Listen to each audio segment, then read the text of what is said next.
The situation in Ukraine by the end of September 17. Border territories of the Russian Federation. In the afternoon, Ukrainian formations fired at the village of Krasny Khutor in the Belgorod region. One woman died, several more people were injured. Kharkiv direction.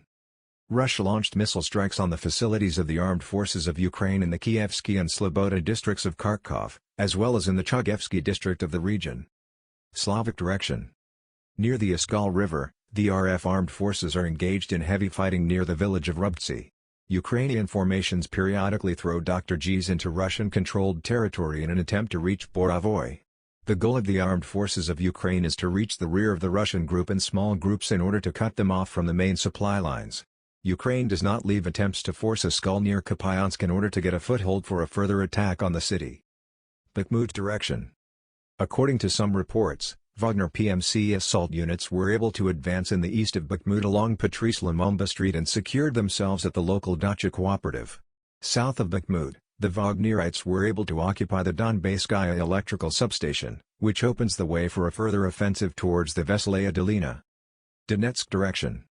Ukrainian forces again conducted a massive shelling of Donetsk. As a result of attacks on the Voroshilovsky district of the city, at least 2 civilians were killed. Zaporozhye direction. Ukrainian formations continued to shell the territory of the Zaporozhye nuclear power plant. In response, Russia launched strikes on enemy firing points in Nikopol, Marganets, and Vyshya-Tarasovka. Kherson direction. The situation on the Andreevsky site. The Ukrainian command of the transport helicopter deployed another group of military personnel of the armed forces of Ukraine to the Sukhoi-Stavkaya area. Russian artillery and MLRS, as well as bomber aircraft, continue to conduct heavy fire on the area occupied by the armed forces of Ukraine in the Gut. Ukrainian formations daily suffer heavy losses.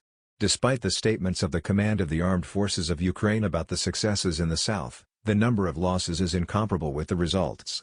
This is noticeable in the reduction in the number of manpower sent for slaughter to maintain defensive lines on the left bank of the Ingulets.